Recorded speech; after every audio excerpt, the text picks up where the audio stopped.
नमस्कार बंधुरा रूपास लाइफस्टाइले आपनादेर स्वागत जानाई। आज के आमी रान्ना करब नतून धरनेर एकटा मोचार रेसिपि। सेई जोन्नो आमी मोचागुलोके भालो करे बेचे निये एटाके नुन आर सामान्य एकटु हलुद दिये प्रेसारे आमी दुटो सीटी दिये नियेछि। तारपरे ओटाके जल झरिये ठंडा करे आमी मिक्सिर मध्य एइभाबे आमी पेस्ट करे नियेछि। आर एखाने लागबे आलू, आलूगुलोके आमी नुन हलुद माखिये भेजे नियेछि। और मशलार मध्य एखाने लागबे आदा, लंका, जिरे, दुटो एलाच और दु कोया मतन रसुन। एटाके आमी एक जगह भालो करे आमी बेटे नियेछि। और फोड़नेर जोन्नो लागबे गोटा जिरे, तेजपाता और एकटा छोटो एकटा शुकनो लंका। এই দিয়ে নতুন ধরনের একটা মোচার রেসিপি আপনাদের করে খাওয়াবো। এটা খেতে খুবই ভালো লাগবে। দেখতে থাকুন আপনারা। এই আলু ভাজার এই তেলটার মধ্যে আমি ফোড়ন দিয়ে দিচ্ছি গোটা জিরে, তেজপাতা আর একটা ছোট শুকনো লঙ্কা।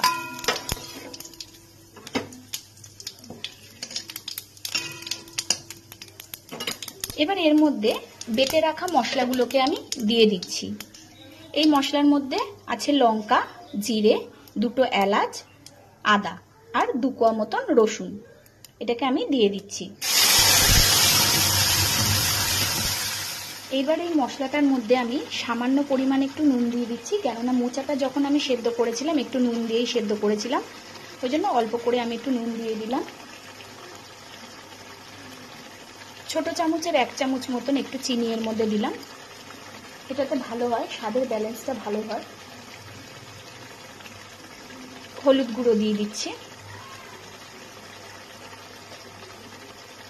দিয়ে এবার এই মশলাটাকে আমি একটু ভালো করে কষিয়ে নেব। মশলাটাকে আমার ভালো করে কষানো হয়ে গেছে। এই সময় কিন্তু মশলাটা খুব ছেটে, একটু সাবধানে আপনারা করবেন। গ্যাসটাকে একটু মিডিয়ামে দিয়েই আপনারা করবেন, এই সময় প্রচন্ড কিন্তু ছেটে। এবার মশলাটা কষা হয়ে গেছে। এবার আমি এর মধ্যে বেটে রাখা মোচাটাকে দিয়ে দিচ্ছি। বেটে রাখা পুরো মোচাটাকে আমি এর মধ্যে দিয়ে দিচ্ছি। আমি যেরকম ভাবে করছি সেরকম ভাবে একবার করে খেয়ে দেখবেন, খুব ভালো লাগবে।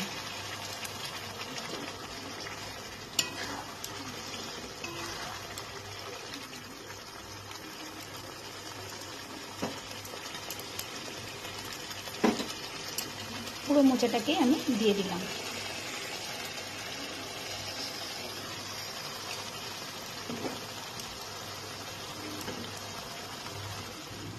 মোচাটাকে আমি পুরো দিয়ে দিয়েছি এর মধ্যে।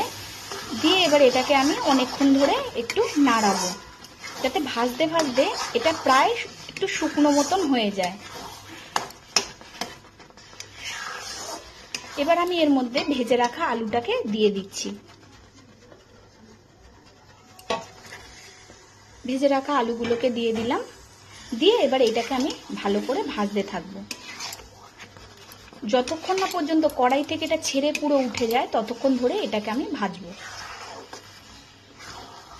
একটু নাড়াতে হবে, এটাকে একটু রেখে রেখে দিয়েই নাড়াতে হবে, নালে নিচে লেগে যেতে পারে। আমার আজ মোচার পরিমাণটা অনেকটাই আছে, কিন্তু যখন এটা হয়ে যাবে তখন এটা অনেকটা পরিমাণ কমে যাবে।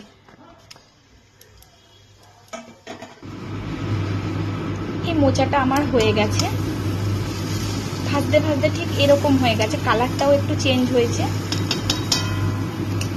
আমি অনেকক্ষণ ধরে এটাকে নাড়িয়ে নিয়ে আমি ভেজেছি। এবার এটার মধ্যে আমি একটু সামান্য 1 চামচ মতন একটু ঘি দিয়ে এটাকে নাড়িয়ে নামিয়ে দেবো। তাহলেই আমার তৈরি হয়ে যাবে মোচার এই রেসিপিটা। এর মধ্যে আমি সামান্য 1 চামচ মতন একটু ঘি দিয়ে দিচ্ছি। এবার আমার মোচাটা হয়ে গেছে। এবার আমি এটাকে একটু নাড়িয়ে নামিয়ে দেবো। ঠিক ভাজতে ভাজতে এরকম হয়ে গেছে।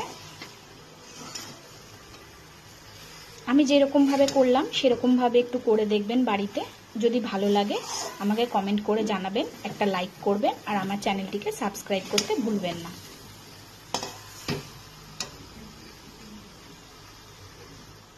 মোচাটা আমার হয়ে গেছে, ঠিক এইরকম দেখতে হয়েছে।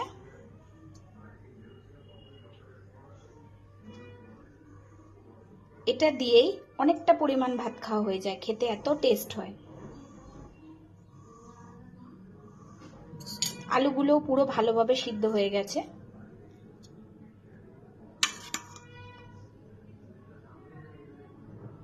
ঠিক এরকম শুকনো মতন হয় দেখতে। আলুটাও দেখুন পুরো সিদ্ধ হয়ে গেছে। আমি যেরকম ভাবে করলাম একবার সেরকম ভাবে করে দেখবেন আর আমাকে কমেন্ট করে জানাবেন।